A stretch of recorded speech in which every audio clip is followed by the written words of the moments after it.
The wedding invitation sat on my kitchen counter, still sealed in its cream-coloured envelope. I'd been staring at it for 3 days, afraid to open it. Not because I didn't know what was inside, I'd helped pick out the design myself, but because something in my gut told me this beautiful piece of paper would break my heart. My name is Raquel, and that invitation was for my daughter Emma's wedding. The same daughter I raised alone after her father walked out when she was 2.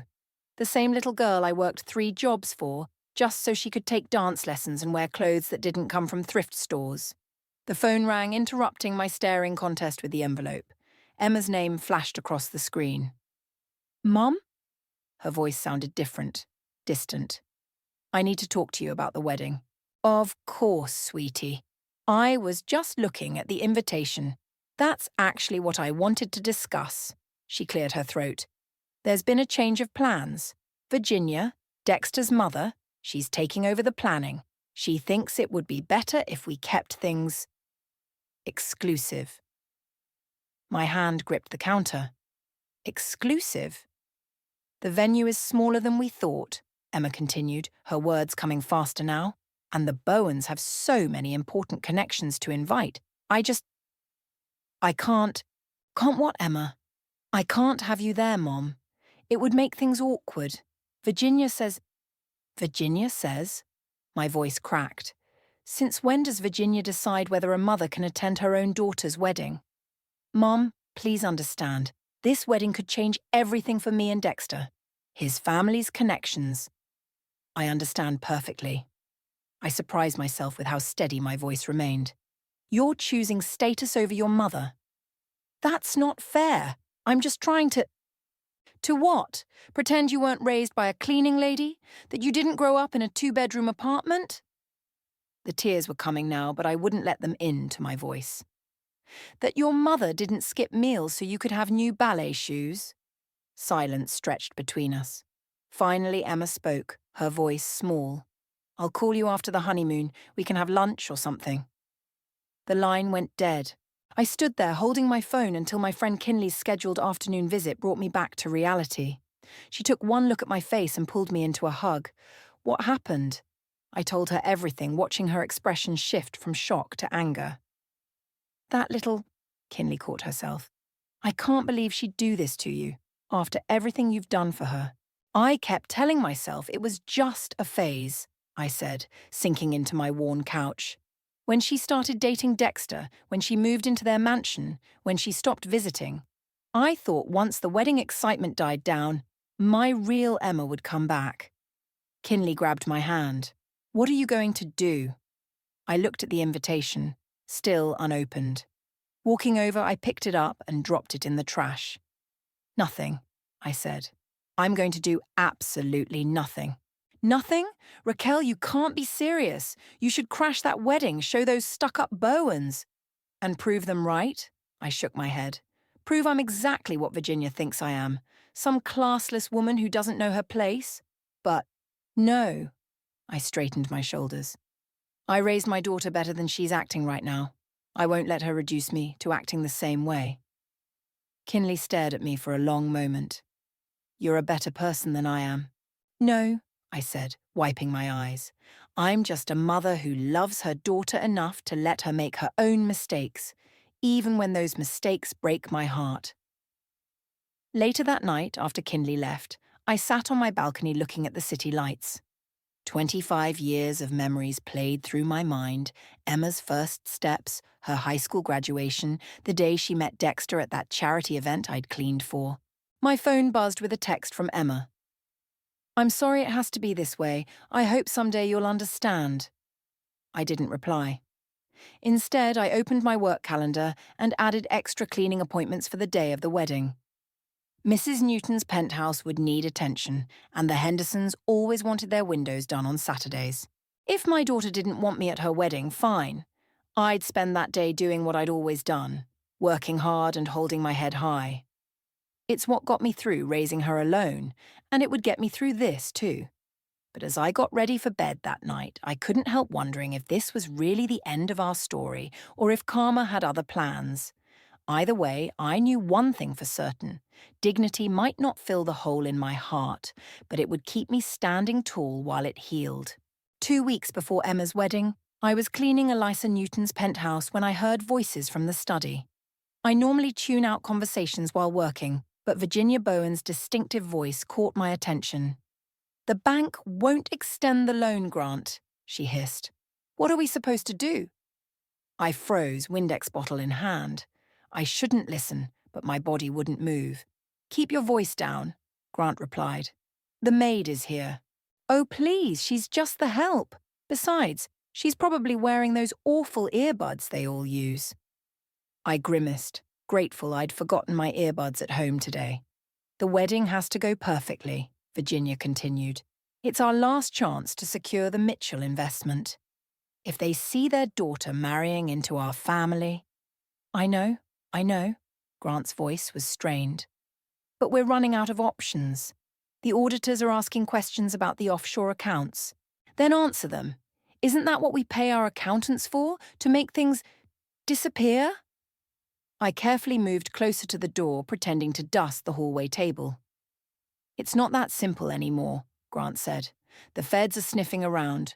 One wrong move and everything collapses. The company, our reputation—" "Which is exactly why this wedding needs to happen," Virginia's voice rose sharply. "Emma's perfect for this. She's so desperate to belong she'll do anything we say. And once she's married to Dexter, her family connections will save us." My hand tightened around the duster. The urge to burst in and confront them was overwhelming. "What about the mother?" Grant asked. "The cleaning woman?" Virginia scoffed. "Taken care of. I convinced Emma to cut her out.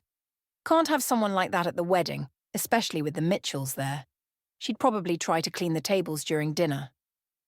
I backed away from the door, bumping into a side table. A vase wobbled. "What was that?" Virginia called out. I quickly steadied the vase and moved to the living room windows, spraying glass cleaner with shaking hands. Footsteps approached. "Oh, it's you," Virginia said, appearing in the doorway. "I hope you're being careful with those antiques." I forced a smile. "Of course, Mrs. Bowen. I've been cleaning this apartment for 5 years now." She looked me up and down, then turned to leave. "Just make sure you dust under everything this time. Last week I found dust beneath the crystal bowl." "Yes, ma'am." The words tasted like acid. After they left, I sat down on Elisa's pristine white couch, not caring if I wrinkled the cushions. My phone felt heavy in my pocket. One call to Emma could blow this whole thing wide open. But would she believe me? Or would Virginia twist it into the desperate actions of a bitter mother? My phone buzzed. A text from Kinley. "Lunch? I've got drama to share." 20 minutes later, I met her at our usual diner. "You look like you've seen a ghost," Kinley said as I slid into the booth. "More like I've seen the truth." I told her everything I'd overheard. Kinley's eyes widened. "Holy shit, Raquel, you have to tell Emma." "And say what?" "Hey, honey, I was eavesdropping on your future in-laws while cleaning their friend's apartment, and guess what? They're criminals." "Well, when you put it that way," Kinley stirred her coffee thoughtfully, "but she's walking into a trap. Those people are using her. She chose them over me, remember?" I picked at my untouched sandwich. "She made it clear where her loyalties lie." "So, you're just going to let her marry into this mess?" I pushed my plate away. "Emma's an adult. She wanted this fancy life so badly she was willing to throw away her own mother. Maybe she needs to learn the hard way what that life really costs." "That's cold, Raquel." "No," I said, meeting her eyes. "That's karma. I raised her to know right from wrong. If she chooses wrong, that's on her." But later that night, alone in my apartment, doubt crept in. I pulled out my phone and opened Emma's contact. My thumb hovered over the call button. A notification popped up. Emma had posted a new photo on social media. She was at her bridal shower, surrounded by wealthy women in designer clothes. Virginia stood behind her, hands possessively on Emma's shoulders. The caption read, "So blessed to be joining this amazing family. Bowen Bride." I closed the phone. Emma had made her choice, picked her new family. Let her discover for herself what kind of family she'd chosen. Besides, I told myself as I got ready for bed, it wasn't my secret to tell. Whatever the Bowens were involved in would come out eventually. Karma had a way of making sure of that. But as I drifted off to sleep, I couldn't shake the feeling that Karma might need a little push from a cleaning lady who knew how to keep her ears open and her mouth shut, at least for now. The day before Emma's wedding, I was elbow deep in Mrs. Henderson's window tracks when Kinley called. "Please tell me you're not working tomorrow," she said without greeting. I picked up 3 extra houses. I wedged the phone between my ear and shoulder, scrubbing harder. The Newtons, the Patels, and absolutely not, you're coming over. We're drinking wine and watching terrible movies until we pass out. Kinley, this is not a request. I'm not letting you clean houses while your daughter gets married. My throat tightened. I need to work. If I stop, I'll think. And if I think, that's exactly why you're coming over. 6 o'clock. I already bought your favourite red. After hanging up, I reached for my cleaning supplies and knocked my phone into my back pocket. The screen lit up, but I didn't notice. That evening at Kinley's apartment, 2 glasses of wine in, everything I'd been holding back came pouring out. "You know what kills me?" I said, pacing her living room. "Virginia basically admitted they're using Emma. She's just a pawn in their financial scheme, and she's too starry-eyed to see it. Have you tried? And the way Emma just erased me," I continued, voice rising. 25 years of sacrifices gone because I'm not good enough for her new family. Because I clean houses for a living, the same work that put her through college. Raquel, you know what Virginia said about me? That I'd probably try to clean the tables during the wedding reception. Like I'm some sort of servant who doesn't know how to act in public. I raised my daughter with more class than that entire fake family combined. "Hey, your phone is..." And Emma just sits there, letting them manipulate her, letting them use her connections through her real father's family to save their crooked business. She has no idea they're about to drag her into their mess. That precious Dexter probably knows everything about his father's offshore accounts and the federal investigation, but hey, as long as Emma gets her fairy tale wedding... "Raquel!" Kinley shouted, pointing at my phone on the coffee table. "Your phone! It's been connected to a call for the past 5 minutes." My blood ran cold. I lunged for the phone, seeing Emma's name on the screen. "Emma!" I said desperately. "Emma, are you there?" The call ended. Oh, God. I sank onto the couch. Oh, God, oh, God, oh, God. Kinley grabbed my shoulders. "Breathe. Maybe she didn't hear." My phone buzzed with a text from Emma. "What federal investigation? What offshore accounts?" Then another. "Mum, what do you know about Dexter's family?" And another. "Answer me." "What do I do?" I whispered, showing Kinley the messages. "Tell her the truth. All of it." I shook my head. "She won't believe me. She'll think I'm trying to ruin her wedding." "Then let her figure it out herself," Kinley said. "You've given her the breadcrumbs. Let her follow them." My phone kept buzzing.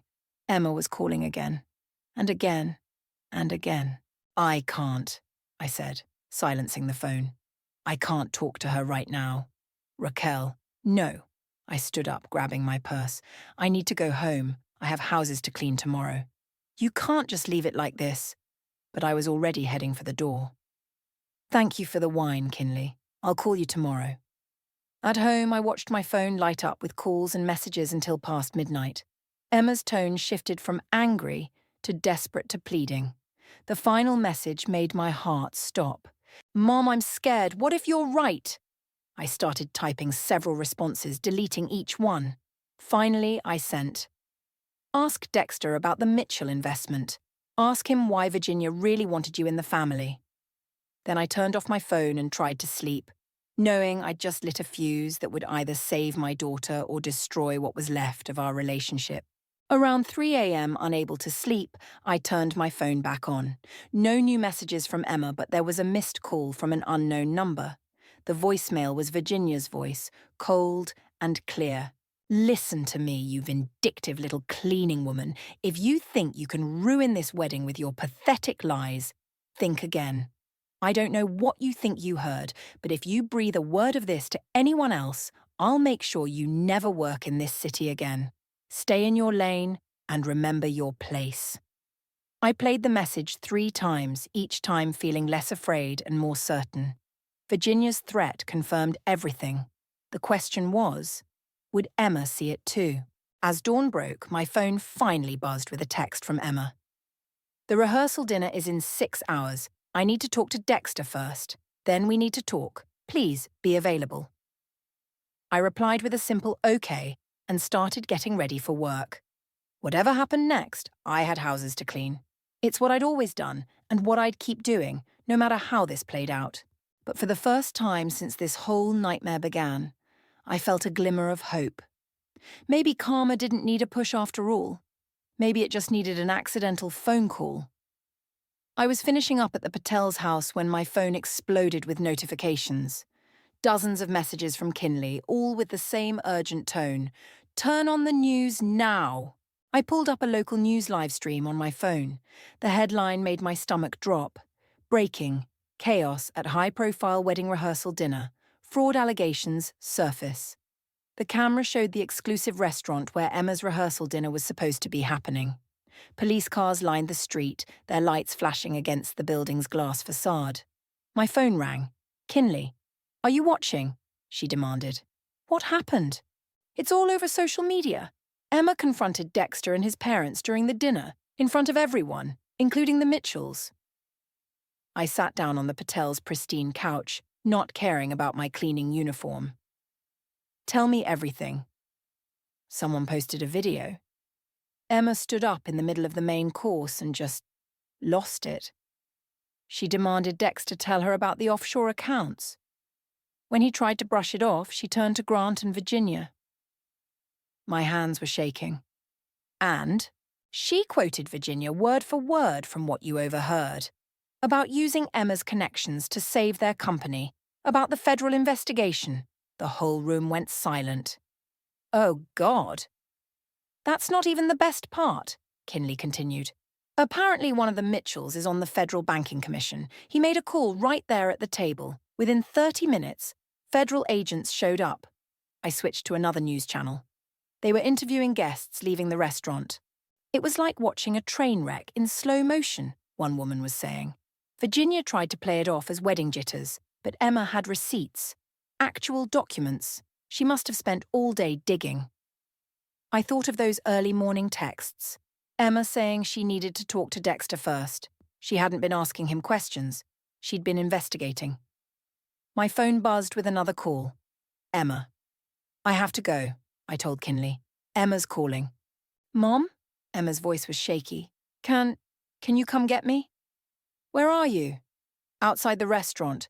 The police are interviewing everyone, but they said I could leave since I'm the one who...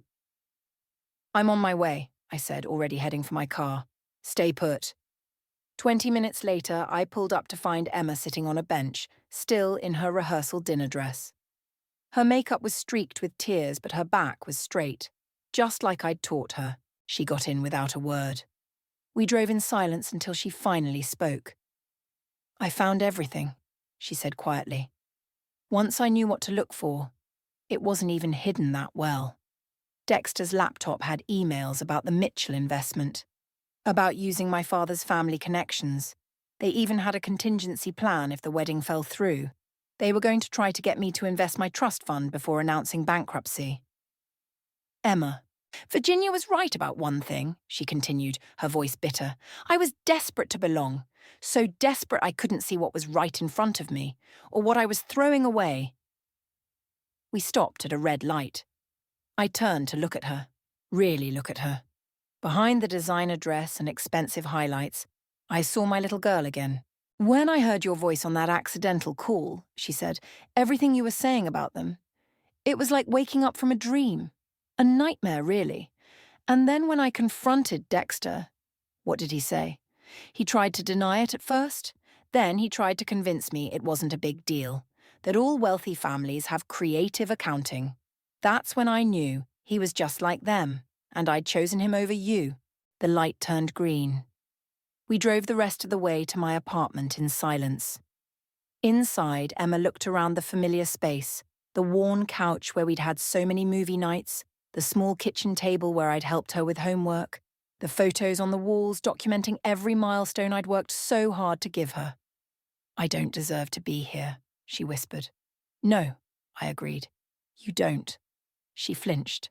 "But," I continued, "you're here anyway, because that's what family does. Real family. We show up even when it's hard, even when it hurts." Emma crumpled onto the couch, sobs racking her body. I sat beside her, not touching, just present. "The wedding's off," she said between sobs. "The Bowens are probably going to jail. Everyone's going to be talking about this for months. I ruined everything." "No," I said firmly. "You didn't ruin anything. You exposed the truth. There's a difference." She looked at me, mascara streaked across her cheeks. "How can you even stand to look at me after what I did to you?" I handed her a tissue. "Because I'm your mother, and because you finally did what I always taught you to do. You stood up for what's right, even when it was hard." "I'm so sorry, Mom." "I know," I said. "But we're not okay yet. We have a lot to talk about." She nodded, wiping her eyes. "I know. But can I just sit here with you for a while first?" I reached for her hand. "Of course, we have all night. And this time, I promise to keep my phone on silent." The week after the rehearsal dinner disaster, I watched Emma's perfect life unravel thread by thread. She was staying in my spare room, the same room she'd grown up in, now cluttered with designer suitcases she'd hastily packed from the Bowens mansion. "Your phone's buzzing again," I said, setting down a cup of coffee in front of her. Emma glanced at it, then turned it face down. "Another reporter. They won't stop calling." The morning news played quietly on the kitchen TV. Grant and Virginia's arrest photos flashed across the screen, followed by Dexter being escorted from his office building. "Turn it off," Emma whispered. "Please." I clicked off the TV, but not before catching the headline. "Bowen family fraud scheme extends to multiple companies. Hundreds of millions missing." "Miranda called again," Emma said, stirring her coffee endlessly. "My maid of honor? She wants her Cartier bracelet back, the one she gave me as a wedding gift. Said she can't be associated with someone like me. Someone like you. A fraud. A scandal.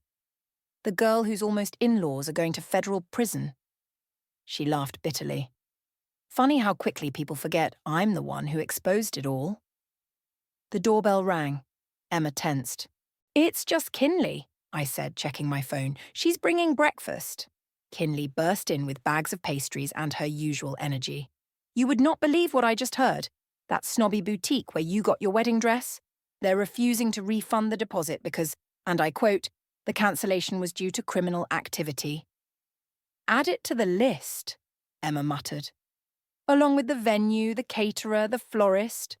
"Hey," Kinley set down the bags and grabbed Emma's shoulders. "Those people are all idiots. You did the right thing." "Did I?" Emma's voice cracked. "Because from where I'm sitting, I destroyed everything. My reputation, my career prospects, my social life." "Your career prospects?" I interrupted. "Emma, you have a business degree. You graduated top of your class. And who's going to hire me now? My name is toxic in this city." "Then we'll find something else," I said firmly. "Something that doesn't depend on the approval of people who'd rather hide fraud than face the truth." Emma's phone buzzed again. This time she checked it, her face falling. "What is it?" I asked. "Instagram. Someone posted photos of me from last year's charity gala. I'm wearing borrowed jewelry from Virginia, standing with the Bowens. The comments..." She thrust the phone at me. The comments were brutal. Gold digger. Fraud family wannabe. No better than the criminals she exposed. "That's it." Kinley grabbed the phone. "We're deleting your social media. All of it. Right now." "But no buts," I said. "Kinley's right. You need a clean break." We spent the next hour deleting Emma's accounts, each one filled with photos of her perfect life that wasn't so perfect after all. With each deletion, Her shoulders seemed to relax slightly. I keep thinking about the wedding gifts, she said suddenly. All those expensive things from people who wanted to curry favour with the Bowens. Should I return them? They've all been seized as evidence anyway, Kinley pointed out. The feds took everything from the mansion, remember? Emma nodded, then started laughing. It wasn't a happy sound. What's funny? I asked. I just remembered something Virginia said to me once. She said old money whispers, new money shouts, and no money screams. She was so proud of how quietly wealthy they were. Turns out they were just trying to hide their crimes. The doorbell rang again. This time it was a delivery man with a thick envelope, legal documents. Emma read through them, her face paling. The Mitchells are suing me. They say I must have known about the fraud, that I was part of it. That's ridiculous, Kinley exclaimed. You're the whistleblower. Doesn't matter. They lost millions investing in the Bowens company. They're suing everyone connected to the family. Emma dropped the papers. I can't afford a lawyer. All my money was tied up in the wedding and the house down payment. I picked up the documents. Then we'll figure it out, together. Mum, I can't ask you. You're not asking. I'm telling. I know some people from my cleaning jobs. Legal secretaries, paralegals. We'll find someone to help. Emma stared at me, tears welling up. Why are you doing this? After how I treated you? Because that's what real family does, Kinley answered for me. They show up when everyone else runs away. I nodded. Besides, you did the brave thing, the right thing. Now it's my turn to be brave and help you through this. Emma reached for my hand across the table. I don't deserve you. No, I agreed, squeezing her hand. But you're learning, and sometimes that's enough for a start. The TV in the living room, still visible from the kitchen, showed another news update about the Bowens, but this time Emma didn't ask to turn it off. Instead, she squared her shoulders and faced it head-on. Maybe that was the first step toward rebuilding, facing the truth, no matter how much it hurt. A month after the scandal broke, I came home from work to find Emma sitting at the kitchen table, surrounded by job rejection emails and legal papers. The Mitchells dropped their lawsuit, she said without looking up. Their lawyer called today, said they reviewed my whistleblower statement and realized I wasn't involved. That's good news, I said, setting down my cleaning supplies. Is it? She pushed back from the table. Because I just got rejected from another job. The interviewer actually said, we love your qualifications, but we can't risk the association. I started making tea, our new evening ritual. Maybe it's time to look outside the city. And go where? Start over somewhere new. Emma laughed bitterly. The scandal made national news, Mom. Google my name, it's all there. Then we'll find something else. Something where your name doesn't matter. Like cleaning houses? The words came out sharp, cutting. The kettle slipped in my hand, clattering against the counter. Emma immediately covered her face. I'm sorry, she whispered. I didn't mean... Yes, you did. I turned to face her. After everything that's happened, you still think cleaning houses is beneath you? No, Let me tell you something about cleaning houses, I said, my voice steady. Every day, I walk into homes like the Bowens. I see people living lies, putting on shows, drowning in debt to keep up appearances. And you know what? The houses are all the same. Beautiful on the outside, messy on the inside, just like the people who live in them. Emma stared at me, really seeing me maybe for the first time in years. But you know what else? I continued. I come home every night with honest money. I look in the mirror and see someone who worked hard, who raised her daughter alone, who never had to lie or cheat to survive. Mum, no, let me finish. When you started dating Dexter, when you got swept up in their world, I watched you change. You became ashamed of me, of where you came from. You started living their kind of lie. Emma's eyes filled with tears. I wanted to belong. You already belonged somewhere, right here with me. But that wasn't good enough anymore. I was stupid, she whispered. So stupid. No, I said, sitting across from her. You were young and ambitious, but somewhere along the way you forgot the difference between ambition and greed, between belonging and fitting in. She wiped her eyes. When did you get so wise? Around the time I had to figure out how to raise a baby on my own with nothing but a high school diploma and a lot of determination. Emma reached across the table, touching my hand. Tell me about that time. Please? I don't think I ever really asked before. I poured our tea, settling into my chair. I was 19 when you were born. Your father left 3 years later. I had exactly $247 in my bank account and no idea how to raise a child alone. What did you do? I cleaned houses. 3, sometimes 4 a day. I learned every shortcut, every efficient method. I built a reputation for being thorough and trustworthy. Rich people talk to each other. Soon I had more work than I could handle. But you must have wanted more. Of course I did, but not at the cost of my integrity, not at the price of pretending to be someone I'm not. Emma looked around our small apartment. I used to love this place. Remember how we'd have movie nights on the couch? How you'd help me with homework at this table? And now? Now I see how much love is in every corner. How hard you work to make it a home. She squeezed my hand. I'm so sorry, Mom. Not just for the wedding, but for everything. For being ashamed, for trying to erase you, for... Stop, I said gently. I don't need a list of apologies. I need you to understand something. What? That success isn't measured by the size of your house or the brand of your clothes. It's measured by whether you can sleep at night knowing you did the right thing. Emma nodded slowly. Like exposing the Bowens. Like exposing the Bowens. That took courage. Real courage. Not the fake kind that comes from designer labels and social status. I learned it from you, she said quietly. Even when I was trying so hard to be someone else, some part of me remembered what you taught me about right and wrong. I got up and pulled her into a hug, feeling her melt into it like she used to when she was little. So what do I do now? She asked against my shoulder. Now? I pulled back to look at her. Now you start over. Not as the woman who almost married into the Bowen family, but as Emma. My daughter who's smart enough to earn her own way and brave enough to face the truth.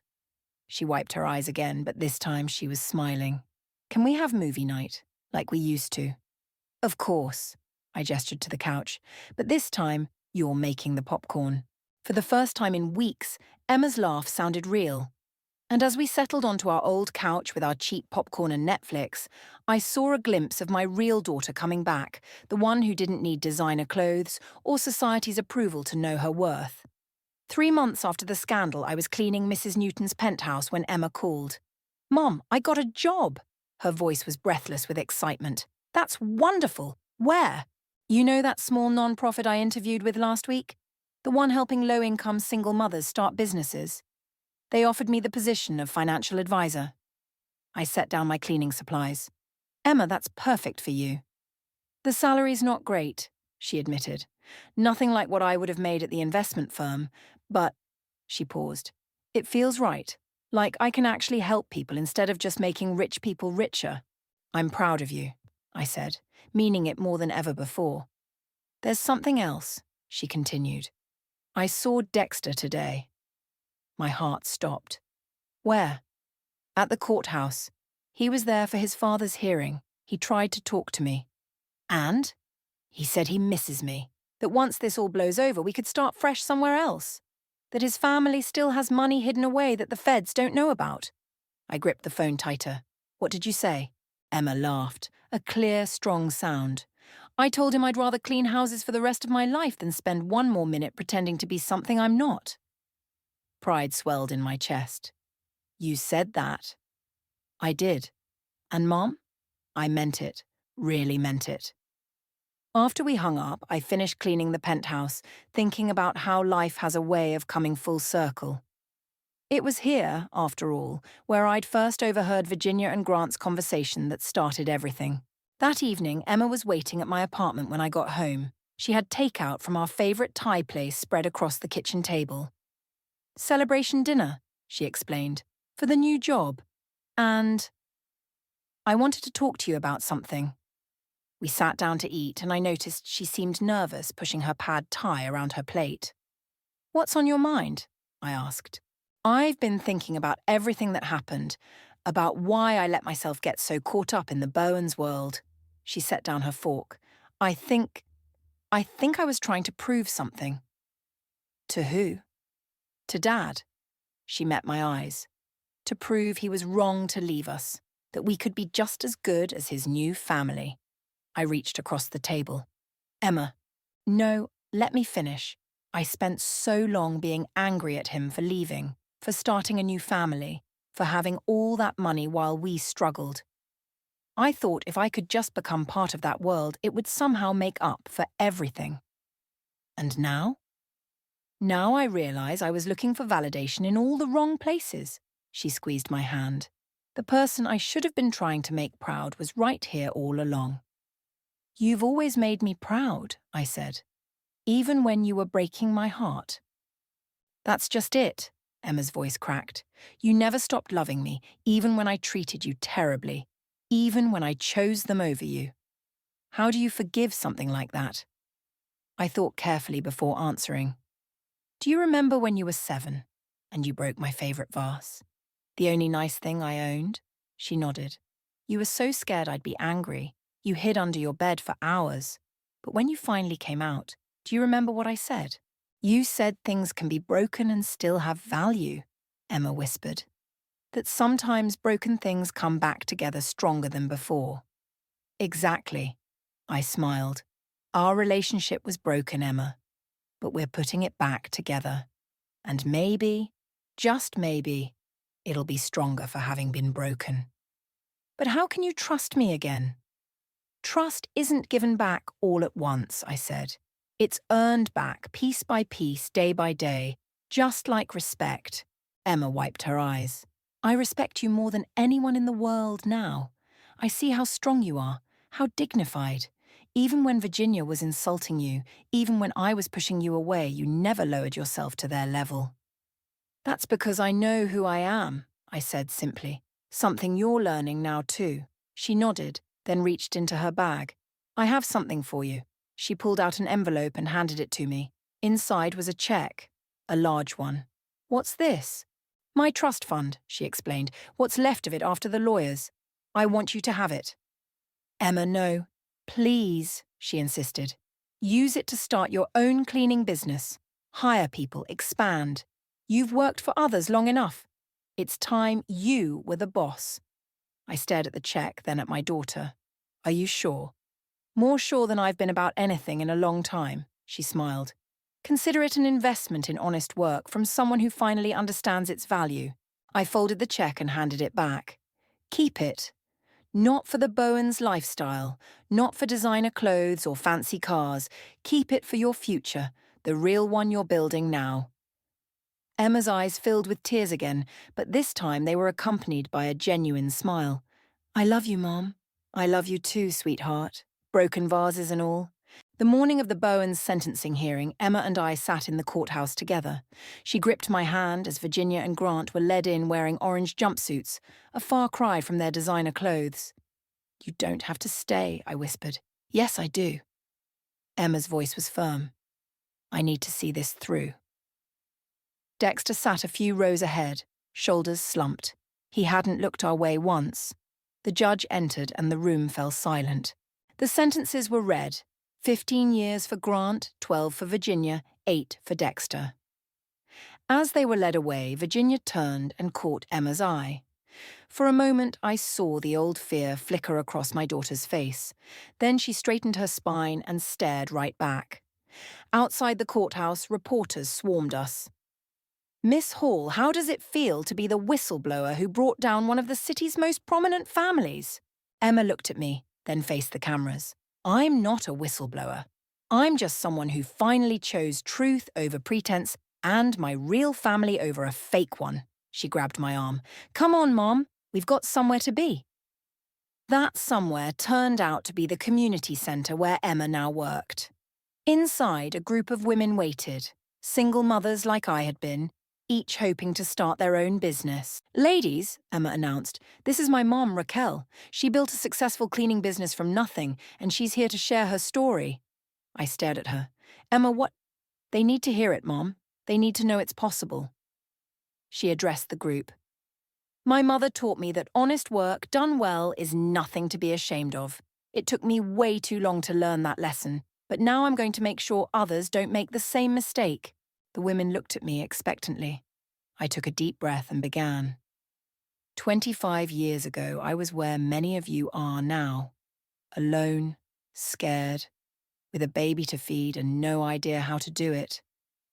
As I spoke, I watched Emma moving through the group, helping women with business plans, offering financial advice.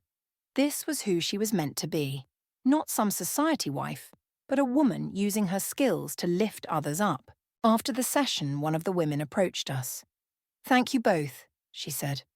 "I was about to give up on my catering business idea, but now you won't," Emma finished, "because you know it's possible, and we'll help you make it happen." On the drive home, Emma was quiet. "What are you thinking about?" I asked. "Remember when Virginia said old money whispers and new money shouts?" "Yes." "Well, I've been thinking, real value doesn't make any noise at all. It just works day after day, building something lasting." She looked at me. "Like you did." We pulled up to my apartment building, our building now since Emma had decided to stay even after finding her own job. "I got you something," she said, pulling out a small box. Inside was a delicate silver necklace with a small pendant shaped like a broken vase. "To remind us," she said softly, "about broken things coming back stronger." I touched the pendant, remembering that long-ago day with the broken vase, never imagining it would become such a powerful symbol of our journey. "There's something else," Emma continued. "The non-profit is expanding. We're starting a program to help women start cleaning businesses, properly licensed, with fair wages and benefits. Would you help me run it?" I looked at my daughter, really looked at her.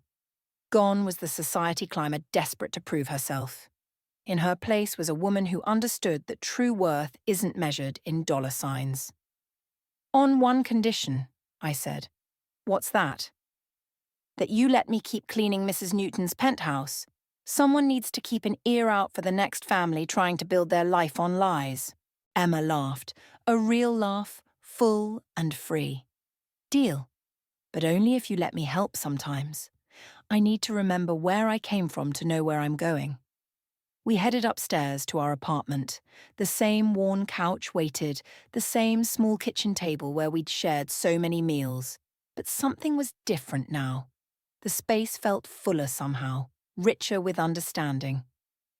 "You know what I realized?" Emma said as we settled in for our nightly tea. "Virginia was wrong about one more thing." "What's that?" She said no money screams. But she was wrong. The truth screams. And once you hear it, you can't unhear it. I reached across and touched the broken vase pendant around my neck. No, you can't. But sometimes that's exactly what we need to hear to find our way home. Emma smiled and raised her teacup. "To honest work and real family. To broken vases and stronger bonds," I added. As we sat there, mother and daughter, I realized that karma hadn't just brought justice, it had brought understanding. And sometimes that's the greatest victory of all.